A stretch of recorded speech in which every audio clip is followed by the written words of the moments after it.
Assalamualaikum warahmatullahi wabarakatuh. Saya Siska Safira dengan NIM C1 Channel 21208. Di sini saya akan membahas mengenai metode metode pengumpulan pada metodologi penelitian di bawah dosen pengampu Bapak Dr. Wirmi Eka Putra SE MSI. Nah, yang pertama kita akan membahas mengenai apa yang dimaksud dengan metode pengumpulan data.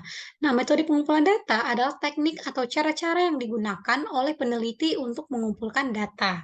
Nah, pengumpulan data merupakan salah satu tahapan yang sangat penting dalam sebuah penelitian. Nah, terdapat, 2 sumber data. Yang pertama ada data primer, ialah data yang diperoleh peneliti secara langsung atau dari tangan pertama. Nah, yang kedua ada data sekunder, adalah data yang diperoleh peneliti dari sumber yang sudah ada. Nah, selanjutnya ialah jenis dari metode pengumpulan data. Yang pertama ada wawancara, observasi, angket ataupun kuesioner, dan juga yang keempat ada dokumentasi. Baiklah, kita bahas yang pertama, yaitu adalah wawancara. Nah, wawancara merupakan teknik data yang dilakukan eh, dengan cara melakukan tatap muka dan tanya jawab langsung kepada pengumpul data maupun meneliti terhadap narasumber. Seperti wawancara, ada narasumber, ada yang tanya jawabnya gitu. Nah, pada wawancara terdapat, 2 jenis wawancara. Yang pertama ada yang namanya wawancara berstruktur, artinya peneliti telah mengetahui pasti, apa informasi yang ingin digali dari responden sehingga daftar pertanyaannya sudah dibuat secara sistematis, di mana peneliti juga dapat menggunakan alat bantu, tape recorder, kamera foto, dan juga material yang ada yang dapat membantu pada saat wawancara.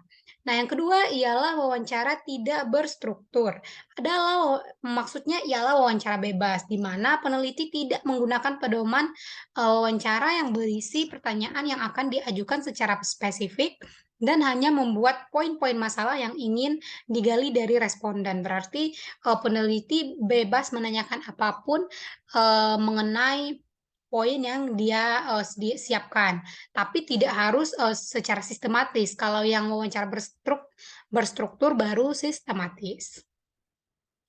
Nah, selanjutnya yang kedua ada yang namanya observasi. Observasi terdiri dari 3 kelompok atau 3 jenis. Yang pertama ada observasi partisipatif, adalah peneliti secara langsung terlibat dalam kegiatan sehari-hari orang ataupun situasi yang sedang diamati sebagai sumber data.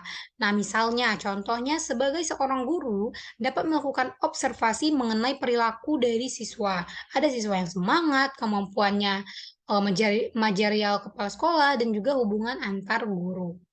Nah, yang kedua ada observasi tak berstruktur, di mana berlawanan dengan participant observation, di mana non-participant merupakan observasi yang meneliti tidak ikut secara langsung dalam kegiatan ataupun proses yang sedang diamati.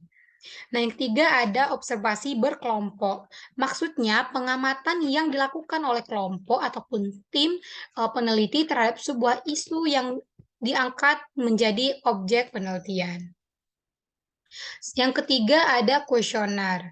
Nah, kuesioner juga terdiri dari beberapa macam. Yang pertama ada kuesioner tertutup, di mana setiap pertanyaan telah disertai sejumlah pilihan jawaban, di mana responden hanya memilih jawaban yang sesuai.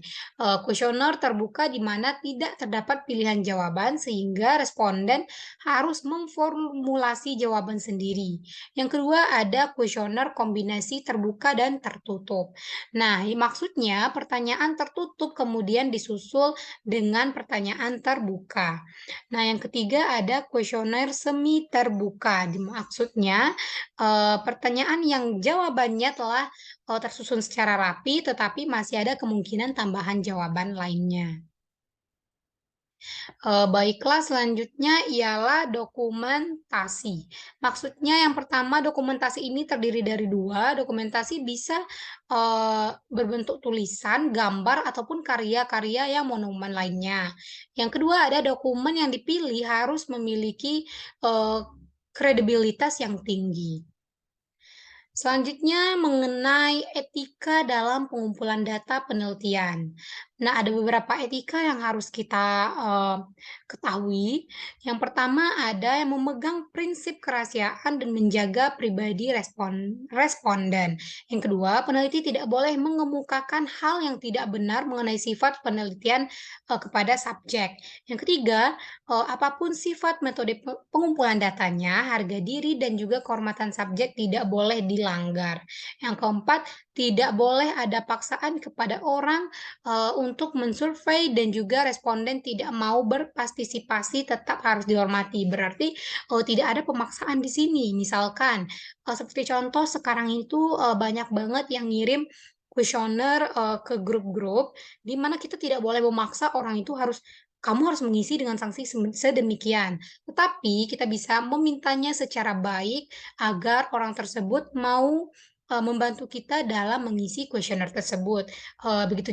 Begitu juga dengan wawancara, kita tidak boleh memaksa seseorang, untuk, wawancara dengan kita, di mana kita harus, meminta persetujuan kedua belah pihak, kalau, tidak mau diwawancara tidak boleh dipaksa. Nah, yang kelima ialah subjek tidak boleh dihadapi pada situasi yang mengancam mereka, di mana baik secara fisik maupun mental, di mana maksudnya di sini kita tidak boleh misalkan, seperti yang nomor 4 kita tidak boleh memaksa dan misalkan kita memaksa, "Kalau kamu nggak mau nih, dipukul," itu nggak boleh secara fisik ataupun di-judge secara mental juga nggak boleh. Berarti harus sukarelawan. Nah, sekian materi pada pertemuan kali ini mengenai metode pengumpulan data. Cukup sekian, terima kasih. Mohon maaf jika ada kesalahan kata, penyebutan kata, dan lain-lain. Saya tutup dengan Assalamualaikum warahmatullahi wabarakatuh. Sampai jumpa di pembahasan materi berikutnya.